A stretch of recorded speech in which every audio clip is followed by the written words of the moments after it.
करवा दी है। गोरखपुर स्टेशन पे एक स्कैम हुआ था मेरे साथ। चलो सब्सक्राइब कर दीजिए। बारिश हो रही है तो हम सोच रहे कैब से जाए, क्योंकि अभी और तो कोई मोड़ है नहीं और भीग जाएंगे वहाँ तक जाते जाते। तो बारिश आ रही है बहुत अभी भी। देखो पृथ्वी चौक है, ये बस स्टॉप है, यहाँ से बसेस मिलेगी। हम यहाँ स्टॉप में पहुँच रही हूँ, तो यहाँ से आपको काठमांडू की बस भी मिल जाएगी, प्लस आपको सनौली बॉर्डर की बस भी मिल जाएगी। अब भी जस्ट थोड़ी बारिश कम हुई है और हम यहाँ पर पहुँच गए फाइनली।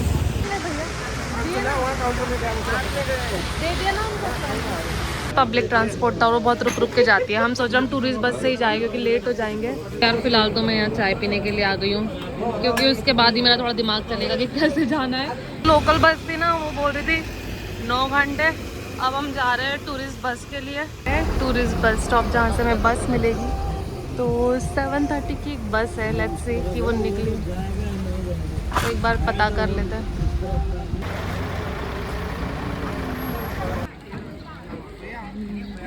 तो यार अभी ब्रेकफास्ट किया है, वही ब्लैक कॉफ़ी जो मैं रेगुलर पीता हूँ सुबह, और साथ में आज ब्रेड ऑमलेट किया, सॉरी अकेला ऑमलेट। और यहाँ से नेपाल से अगर आपको इंडिया की फ़्लाइट लेनी है ना, काठमांडू से बहुत एक्सपेंसिव पड़ती है। पोखरा से तो है ही नहीं डायरेक्ट फ़्लाइट। उसका एक रीज़न है, क्योंकि नेपाल में भी ये आइल्स अब्रॉड का बहुत ट्रेंड है, क्योंकि यहाँ पर महंगाई और इंडिया जैसे काफ़ी है, तो लोग हायर स्टडी के लिए, गुड लाइफ के लिए अब्रॉड में माइग्रेट होते हैं। तो काफ़ी स्टूडेंट जाते हैं यहाँ से, जैसे आइल्स वाइल्स करके।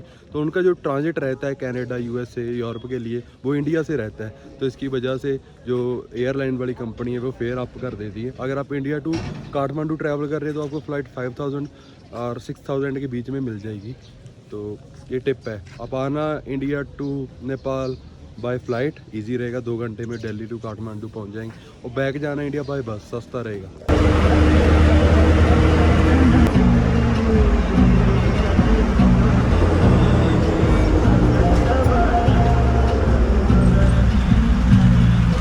तो 4 घंटे के बाद अब जाके बस रुकी है, यहाँ पर स्टॉप हुआ है लंच के लिए। और रास्ता काफ़ी ऐसा हिली एरिया था, तो पूरा ऐसे राउंड राउंड राउंड करके आया है।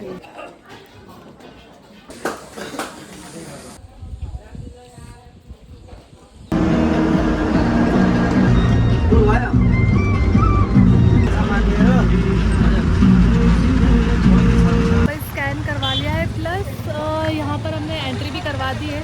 और अब हम जाएंगे इंडिया क्रॉस करते हुए, नेपाल बॉर्डर क्रॉस कर ली है। तो भाई मेरी फुटेज डिलीट हो गई थी और ये मैंने आराधना की फुटेज यूज़ की है। तो हमें सोनाली बॉर्डर तक पहुंचने के लिए लगभग 7-8 घंटे लग गए थे। और हमने सुबह बस बुक की थी 9 बजे। और उसके बाद मैं गोरखपुर स्टेशन पड़ता है सोनाली बॉर्डर से 100 किलोमीटर, वहाँ तक मैंने शेयर टैक्सी की थी। उसके बाद भाई गोरखपुर स्टेशन पे एक स्कैम हुआ था मेरे साथ, क्योंकि मेरे पास नहीं था कैश। तो वहाँ पे गोरखपुर स्टेशन बहुत बड़ा है, वहाँ पे कोई भी एटीएम नहीं चलता। तो मैंने काफ़ी लोगों की हेल्प मांगी। तो वहाँ पे ऑपोजिट ना तो काफ़ी दुकानें हैं, वो क्या करते हैं, अब उनको गूगल पे कर दो तो वो आपको कैश दे देते हैं। तो मेरे को नहीं पता था, मैंने उनको गूगल पे कर दिया लाइक 3000। तो वो मेरे पैसे तो डिडक्ट हो गए भाई अकाउंट से। और वो गूगल पे वो टिक का निशान नहीं आया, मतलब ये आ गया कि भी पेमेंट सक्सेसफुल आ रहा था पर वो टिक नहीं लगा। और उनके अकाउंट में भी चला गया। वो जानबूझ के ना डाउन सर्वर वाला वो देते हैं, स्कैनर देते हैं, है ना। तो उसके बाद वो बोले कि जब पैसे मतलब हमारे अकाउंट में आ गए तो हम रिफ़ंड कर देंगे। तो मैंने उनको 3000 किए और उन्होंने मेरे को रिफ़ंड किए 2900। तो 100 रुपये उन्होंने चार्ज कट लिए बैक करने का। तो ऐसे ही वो पता नहीं रोज़ कितने लोगों के साथ स्कैम करते हैं यार। तो गोरखपुर से मैं और आराधना सेपरेट हो गए थे, क्योंकि आराधना ने कहीं और जाना था और डेस्टिनेशन पर, मैंने पंजाब जाना था बैक टू। तो वहाँ पे मेरा जो साथ बना था वो मेरे इजरायली दोस्त के साथ बना था। तो उसके बाद मैंने ट्रेन बोर्ड की, टिकट ली वहाँ से गोरखपुर से। और good morning from Uttar Pradesh. तो भाई सुबह होगी, मैं मस्त नींद आई, पी रहा हूँ मैं आज IRCTC की चाय। कितने भैया? मस्त सी IRCTC की चाय की चुस्की के साथ बताता हूँ रात मेरे साथ हुआ क्या। तो अब तक मैंने नियर अबाउट 320 किलोमीटर का सफ़र वो तय कर लिया है। अब जो मैं हूँ लखनऊ और शाहजहांपुर के बीच में हूँ। रात में ही जो इजराइल वाला मेरा दोस्त था वो मेरी सीट पे था। तो ये सीट जिस पे मैं सोया था रात, फिर ये थी, ये होती है टीटी साहब की, हमें नहीं था पता। तो जो मुझे रात कैब चाहिए था वो इसीलिए चाहिए था, क्योंकि मैं क्या करता हूँ भाई, मेरा कोई ट्रैवल का फिक्स तो रहता नहीं कब कहाँ जाना है और कहाँ से आना है। तो इसलिए मैं पहले ट्रेन की टिकट भी नहीं बुक कर सकता, क्योंकि रिजर्वेशन के लिए मिनिमम 3-4 दिन पहले आपको बुक करनी पड़ती है, सेम डे और एक दिन पहले नहीं मिलती। तो इसलिए मैं पहले जनरल डब्बे की टिकट बुक कर लेता हूँ और फिर उसको चेंज करवा लेता हूँ, क्योंकि काफ़ी लोग काफ़ी रीजंस की वजह से ट्रैवल नहीं कर पाते, तो उनकी जो सीट है वो खाली रहती है, तो टीटी साहब उसको अलाउ कर देते हैं। तो फिर उनको हमने रात पे कर दिया, तो टीटी साहब ने हमें टिकट दे दी, लाइक अलाउ कर दिया। और मेरा जो दोस्त था इजराइल वाला जो मिला था, तो वो दूसरे कोच में है भाई, उसकी सीट उसको भी मिलाएंगे, चाय पीते हैं मैंने। तो भाई ये अभी तक सोया पड़ा है, मैं इसको देखने आया था। क्या है भैया? ब्रेड आमलेट है, वेज कटलेट है। तो ब्रेड ऑमलेट कितने का है? 50 है। और तो भाई ये हमारा ब्रेकफास्ट है, लाइक वेज ऑमलेट। तो मैंने 2 ली हैं, एक मेरे दोस्त के लिए, उसको दे आता हूँ यार, भूखा होगा बेचारा। How sleep? Good. You don't sleep? Most of the time, sometimes I can sleep. Bye. भाई सुबह सुबह मस्त सा ब्रेकफास्ट कर लिया, ब्रेड ऑमलेट बहुत स्वादिष्ट था। तो इस ट्रेन की बुकिंग 1 मंथ पहले करनी पड़ती है, क्योंकि ये सुपर फास्ट ट्रेन है। और मुझे से पैसेंजर पूछ रहे थे कि आपने कैसे की, पर 1 घंटा लेट होगी, क्योंकि काफ़ी क्रॉस पड़ जाते हैं और ट्रेनें आती हैं। तो ये यहाँ पर रुक गई थी ट्रेन, और बारिश हो रही है यार, सुबह सुबह देखो ठंड होगी पूरी।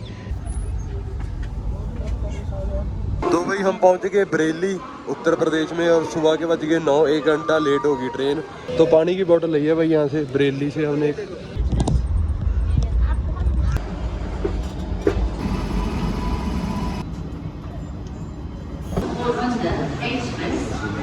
मुरादाबाद के रेलवे जंक्शन पे, और टाइम हो गया 10:30 का। और यहाँ पे 10 मिनट का हॉल्ट है। और जो आज मैं ट्रेन में जर्नी कर रहा हूँ ये है 19270 मुजफ्फरपुर पोरबंदर। और ये जो जर्नी कंप्लीट करती है ये 2442 किलोमीटर का इसका सफ़र रहता है 3 दिनों का। तो यार जो दिल्ली है यहाँ से 160 किलोमीटर रहेगी, और हमें 2 घंटे और लगेंगे, 2 से 3 घंटे। तो भाई ये तो लग गया पढ़ने। तो भाई ये आ गया अपना लंच, मैंने ऑर्डर किया था ट्रेन में ही। ये भाई साहब दूसरों को भी सर्व कर रहा है, वहाँ पे जगह नहीं थी, तो इसमें ये चावल है और ये 2 दालें हैं और ये पूरी है। फाइनली आ गए यार दिल्ली का रेलवे स्टेशन। House feeling? हम ओल्ड दिल्ली रेलवे स्टेशन पे पहुंच गए, तो दोपहर के 2:30 बज गए, और काफ़ी लंबी जर्नी थी। भाई साहब को जाना है इजरायली, वो लाइक एक एरिया है, जैसे दिल्ली में अफगानिस्तान वालों का एरिया है, तिब्बत वालों का, ऐसे इजराइल वालों का भी है। और इसकी मैंने रात की मनाली की बस की टिकट बुक कर दी। भाई बहुत क्राउड है यार दिल्ली रेलवे स्टेशन में। पहले मैं क्लॉक रूम में जा रहा हूँ, क्योंकि मेरे को ये थोड़ा सामान डिपॉजिट कराना है। तो भाई ये लॉकर रूम है। मैं आ गया हूँ भाई चांदनी चौक, क्योंकि मैंने गुरुद्वारा साहिब के दर्शन करने, गुरुद्वारा श्री शीशगंज। यहाँ पर काफ़ी अच्छी मार्केट है, सामने गुरुद्वारा श्री शीशगंज साहिब आ गया। सो इस मेन रोड से ना अंदर में काफ़ी गलियाँ निकलती हैं, और उनमें एक इलेक्ट्रॉनिक मार्केट है आगे, सूट कपड़ों की मार्केट है, और यहाँ का फूड भी काफ़ी अच्छा है। तो यहाँ पे एक दही बल्ले वाला फेमस है भाई।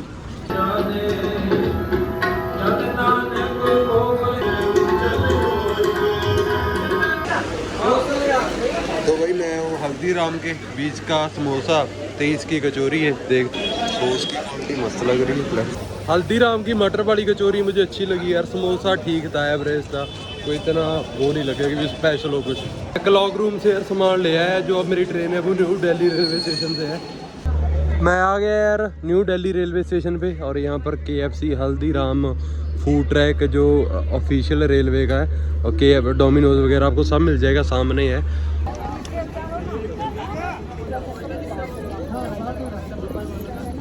भाई खीरा इतना मस्त काट रहा था ना, एक तो मैं खा गया वहाँ पे, एक और ले कटवा के ले आया, रास्ते में खाऊंगा। और इस साइड बर्गर किंग भी है। तो मेरी ट्रेन में अभी काफ़ी टाइम पड़ा है यार, तो मेरे को ये फ़ोन चार्ज करना था, और मैंने बर्गर ले लिया। मुझको भूख भी नहीं, क्योंकि अभी मैंने लाइक कुकुम्बर खाया था।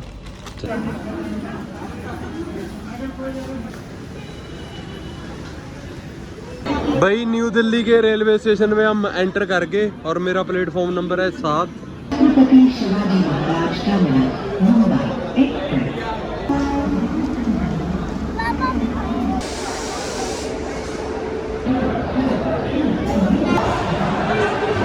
यार ट्रेन 40 मिनट लेट होगी, पिछले स्टेशन पर ही रुकी हुई थी।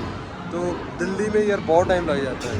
आज मुझे भाई कहीं भी सीट नहीं मिली, ना स्लीपर में ना एसी थर्ड में। तो फाइनली भाई जींद पहुंच गया और मैंने टीटी को बोला कि अगर खाली हो थर्ड एसी में तो मेरे को दे देना। मैंने पहले बोला था और कि मैं पे कर दूंगा, और टीटी पंजाब से है और दूसरा बंदा है उसने बोला उसको दे दी उसने। पहले मैंने बोला था मेरे को नहीं दी थी, तो मुझको बुरा लगा यार।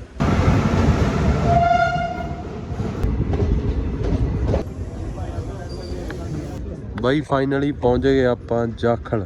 फाइनली हम जाखल पहुंच गए, रात का 1 बज गया और मेरे पास नॉर्मल टिकट थी जो कि यहाँ का फेयर है लगभग 80 रुपीज़, और स्लीपर में मेरे को ना तो सीट मिली, मैं ऐसे ही बैठ बूठ के आया। आधे टाइम तो मैं खड़ा ही रहा और फिर भी मेरे को टीटी को पैसे देने पड़े। लाइक वो बोल रहा था कि ये है वो है। मैंने उसको बोला था कि भाई तू मेरा थर्ड एसी में कर दे, मैं तेरे को पे कर दूंगा, 500 लगता है यहाँ तक थर्ड एसी का। तो वो कहता थर्ड एसी फुल है और स्लीपर का मुझे दे दे तू 200 से 300 रुपया। मैंने उसको 100 रुपये दिया, वो भी एक्स्ट्रा दिया क्योंकि मैं मेरे को सीट तो उसने अलाउड किए ही नहीं। 145 रुपये लगते हैं स्लीपर के भी यहाँ तक। चलो ऐसे ही होता है, कोई बात नहीं। अच्छा था experience, Nepal to my home. तो ब्लॉग इतना था भाई, बहुत थक चुका हूँ, मेरी आंखें मिच रही हैं। अगर अच्छा लगा लाइक करो, शेयर करो, और नहीं हो तो सब्सक्राइब कर लो।